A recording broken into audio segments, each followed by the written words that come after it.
Hello, j'espère que vous allez bien. Nouvelle chronique du Old Geek. J'espère que mon éclairage va aller. Parce que comme d'habitude, je tourne pas du tout à un moment où il faut. Bref, c'est comme ça. Donc nouvelle chronique et on commence tout de suite avec la rubrique bien connue des achats. Alors au niveau des achats, quelques petites choses. Tout d'abord le troisième tome de Red Sonja aux éditions Graphes et Plein. Troisième tome qui reprend les épisodes 8 à 15 de Marvel Features Red Sonja chez Devil, avec toujours au scénario Roy Thomas et Clara Noto. Et au dessin, on retrouve du Frank Thorne, du John Buscema, du Sal Buscema. D'ailleurs, je crois que c'est Sal qui fait l'épisode que j'ai préféré. Est-ce que je vais le retrouver? Forcément que non.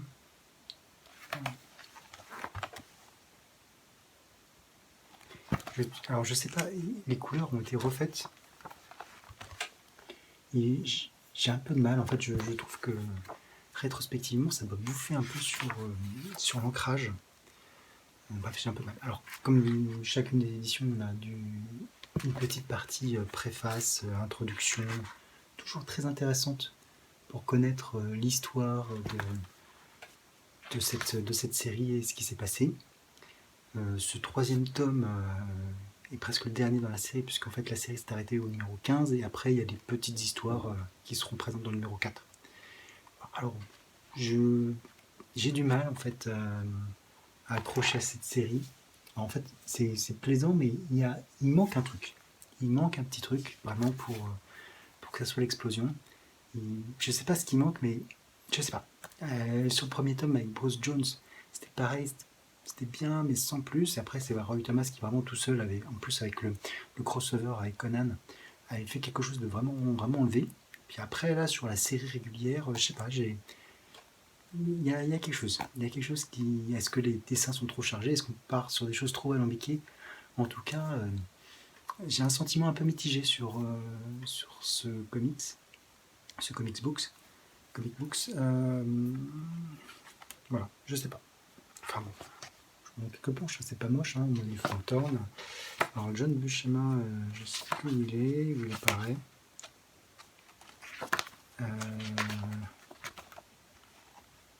Sûrement sur cette partie-là. Mais c'est une lecture pas mal, mais il manque ce petit truc pour que ça soit vraiment extraordinaire. C'est comme ça, hein.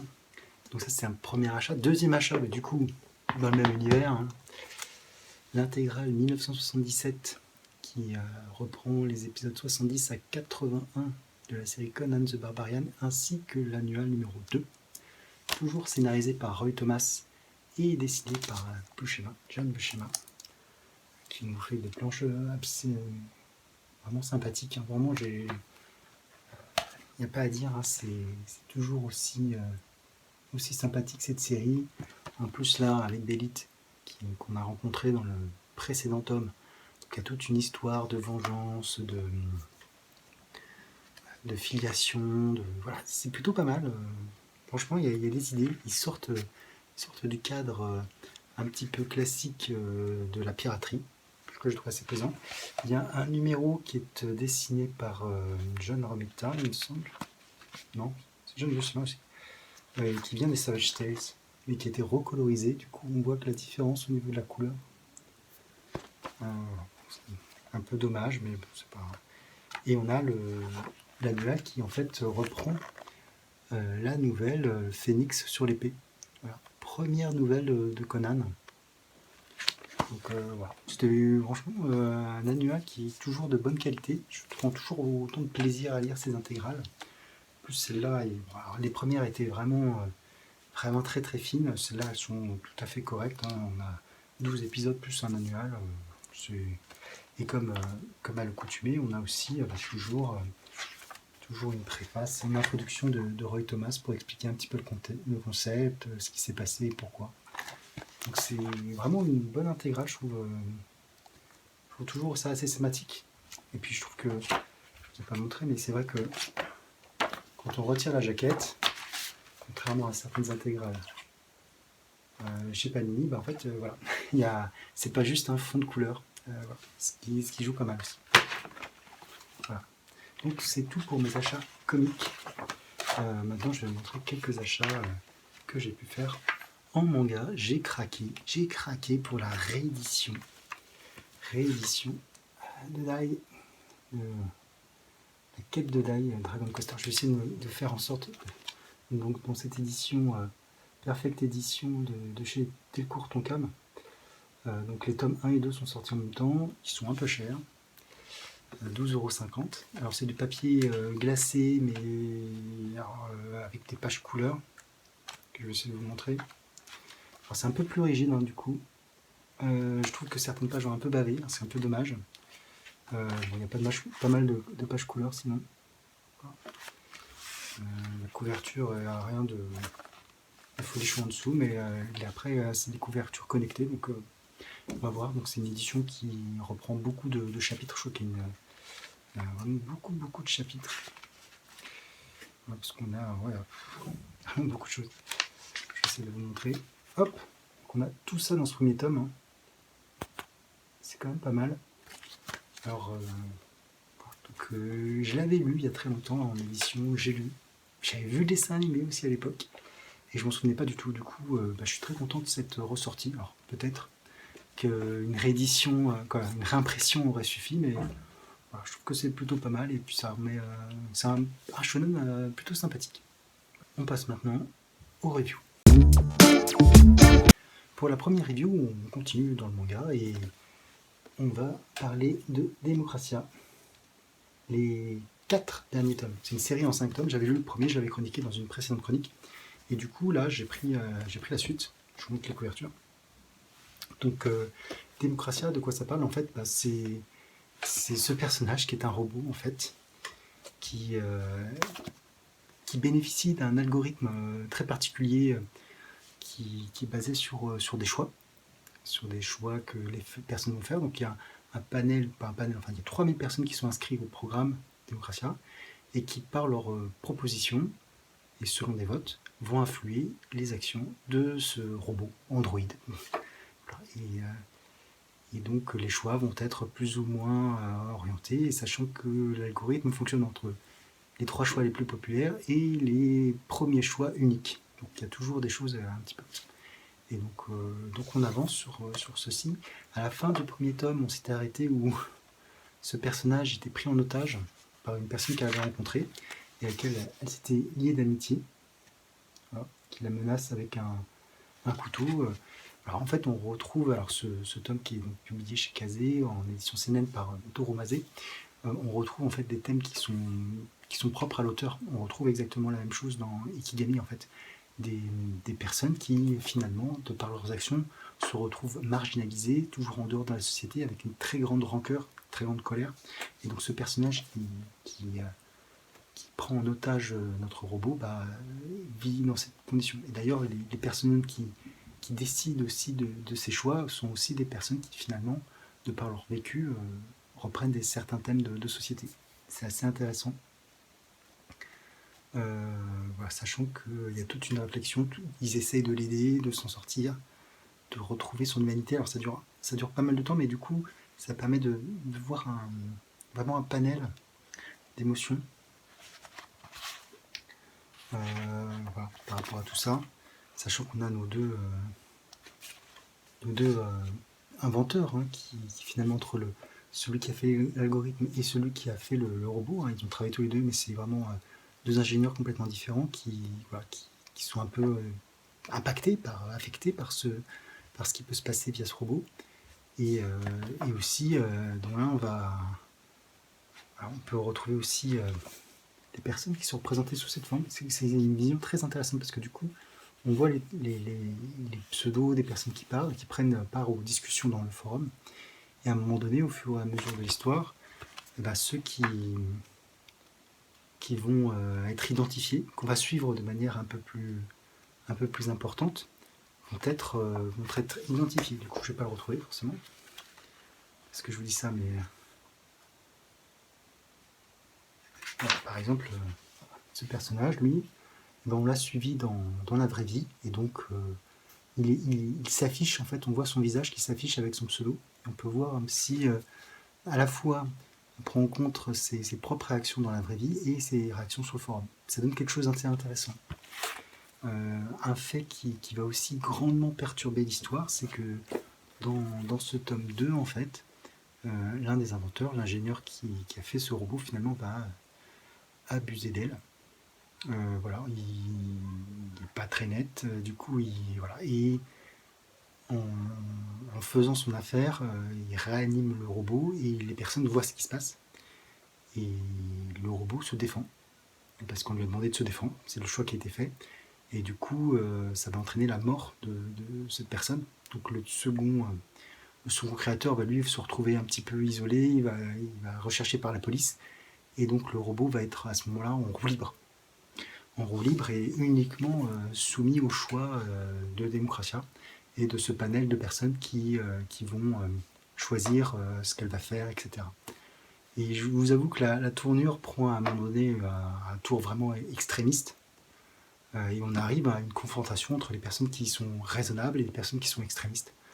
Il y a les deux groupes qui se forment pour aller à la fin. Voilà, la fin, sans vous spoiler, où effectivement, ça vous spoil un petit peu parce que c'est la couverture, hein, du coup, mais effectivement, jusqu'où on peut aller par rapport à l'objectif de ce robot qui était finalement de créer l'humain parfait, celui qui aiderait l'humanité. Voilà. Et donc j'ai trouvé, enfin, du coup, c'est une série qui mêle plusieurs thèmes et qui les développe plutôt pas mal, même si il y a peut-être quelques facilités. Il y a un truc à la fin, j'ai un peu tiqué sur un des personnages justement qui intervenait beaucoup en tant que dans le chat, etc. Et qui à la fin tourne un petit peu. Enfin, il y a un twist. Je pensais qu'il y avait un twist. Je sais pas celui auquel je pensais, mais bon, c'était un twist un petit peu pareil quand même. Et du coup, ça ouvre des perspectives assez intéressantes. En tout cas, la fin est pleine d'optimisme finalement, parce que les personnes qu'on a pu identifier au cours de cette chose vont réussir à avancer dans leur vie via cette expérience. Et une fin ouverte un petit peu troublante, qui n'est pas sans rappeler quelque chose d'autre. Mais je ne spoilerai pas cette affaire. Voilà, donc une série plutôt pas mal, hein. Je trouve que cet auteur, Butoro Mazé, vraiment donne des mangas assez intéressants. En tout cas, alors même si on retrouve des thèmes communs, alors peut-être que j'ai pas lu beaucoup de choses, j'ai lu que Ikigami et ça. J'espère qu'il n'y aura pas vraiment trop de redondance dans son œuvre. Voilà, donc à voir. En tout cas, ça reste quelque chose d'intéressant et vraiment, si vous avez l'occasion, n'hésitez pas à les lire, à les emprunter, à les acheter. Voilà, c'est plutôt une bonne série. En tout cas, c'est quelque chose qui fait réfléchir. Et après l'avoir digéré un petit peu, c'est vrai que alors j'ai dévoré les 4 tomes, mais du coup, ça redescend par couche. Et on intègre un petit peu ce qui s'est passé, on réfléchit. Et non, en tout cas, ça fait réfléchir et c'est vraiment, vraiment pas mal. On passe maintenant à la deuxième review. Pour cette deuxième review, je vais vous parler d'East of West, de Jonathan Hickman et de Nick Dragotta, qui est paru chez Urban, donc chez Urban Indies, les deux premiers tomes. Donc là, c'est la version simple, sachant que l'intégrale est sortie et regroupe les 3 premiers tomes. Du coup, là, j'ai les 2 tiers d'une intégrale. Je crois que c'est en 10 tomes, 3 intégrales. Voilà. Donc East of West, de quoi ça parle? Et c'est pas si simple à expliquer. Du coup, c'est un monde parallèle, une uchronie. Alors je sais pas si on peut dire une uchronie, mais du coup, la guerre, laquelle? La guerre de sécession, voilà, c'est la guerre de sécession, ça se passe en 1869. On retrouve une pagination qui n'est pas sans rappeler Black Monday Murders, si vous vous souvenez de mes chroniques. Et du coup, on se retrouve dans un monde où, en 1869, en fait, la guerre de sécession s'est arrêtée et il y a eu un message qui a été délivré à la fois via un militaire qui est devenu un prophète et un indien qui aussi a transmis transmission de parole et il y a surtout eu un événement qui a provoqué en fait il y a une comète qui est tombée dans le désert et on dit que ça a arrêté la Terre et du coup ça a provoqué un stop. Et du coup, on a eu la division du territoire en 7 nations. en 7 nations qui se retrouvent ici, voilà, 7 nations, et qui vont mener leurs actions, etc. Et par-dessus ça, en fait, il y a des personnages qui sont en fait avec ce fameux message qui est finalement le message de la fin du monde. J'essaie de vous montrer un petit peu de quoi je veux dire. Donc voilà, donc, la fin, le premier prophète, deuxième prophète indien, la comète qui tombe, les 7 nations, la suite du message qui est écrit, et le dernier, qui Mao Tse-tung va écrire la fin du message. Et donc tout le monde meurt en même temps et ça crée un message qui indique la fin du monde.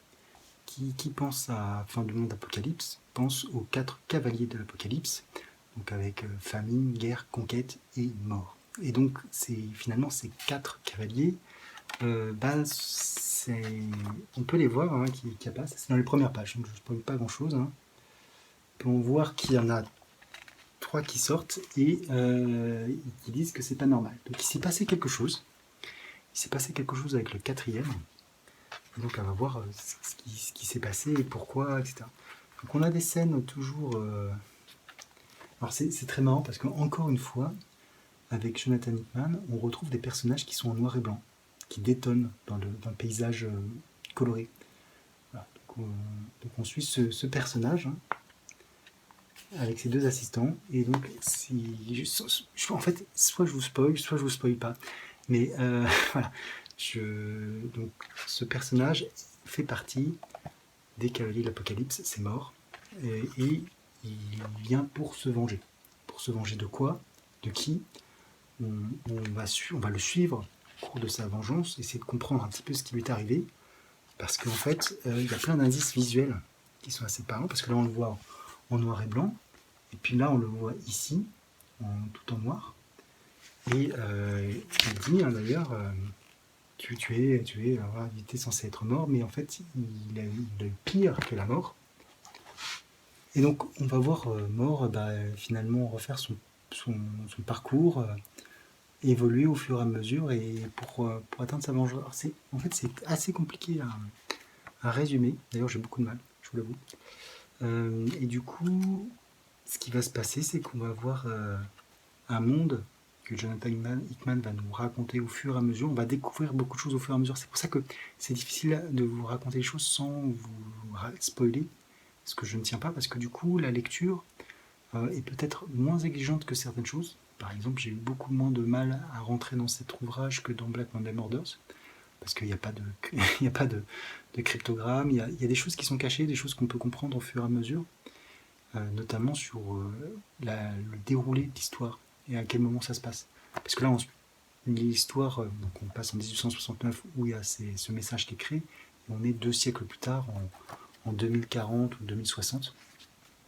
Et la technologie qui est à la fois voilà, on a de la technologie, comme vous pouvez le voir, mais les personnages se battent avec des fusils, et il y a toute une iconographie Far West. If of West. D'ailleurs, ça fait penser forcément au Far West. Donc voilà. Donc il y a tout un ensemble de choses. L'histoire est sur 10 tomes. On apprend au fur et à mesure pas mal de choses sur ce monde, comment il évolue, et surtout quelle est la quête de ce personnage mort, et surtout, moi ce qui me maintient, c'est de savoir ce qui s'est passé, parce que du coup, on a des itérations des personnages qui sont différentes. Lui, il était, comme je voulais vous montrer, il était tout blanc, tout noir. Les autres cavaliers sont des enfants, pas des enfants. Donc il s'est passé quelque chose à un moment donné. Et au bout des 2 tomes, on ne sait pas forcément. Mais du coup, on avance dans cette histoire qui est plutôt pas mal. Alors, il n'y a pas de schéma. Donc je ne vais pas vous montrer le tome 2, le contenu du tome 2, qui est ici. Je vais continuer sur le tome 1 à vous montrer quelques pages. Mais on est sur des choses qui sont très graphiques, très violentes. Puis voilà, effectivement, comment il était avant, comment il est maintenant. Il y a quelque chose entre les deux qui s'est passé. Et on ne sait pas quoi. On ne sait pas comment. Il est revenu. Et a priori, il a été traqué. Et il est revenu. Voilà. Donc ça, tout un mystère, en tout cas, qui se laisse lire. Alors, Je pense que une fois que tout est lu, on aura la vision ensemble et ça sera plutôt pas mal. Donc j'ai hâte de voir ça et de pouvoir conclure sur cette histoire. Comme d'habitude, si ça vous a plu, n'hésitez pas à commenter. C'était peut-être un peu confus sur East of West, n'hésitez pas à me le dire, mais du coup, je ne sais pas si doser là entre le spoil et pas spoil. Voilà, donc n'hésitez pas à commenter, à liker, à vous abonner si ce n'est pas fait, c'est gratuit. Voilà, puis ça permet d'avancer un petit peu, voilà, pour partager d'autres choses, etc. Et sur ce, je vous dis ciao.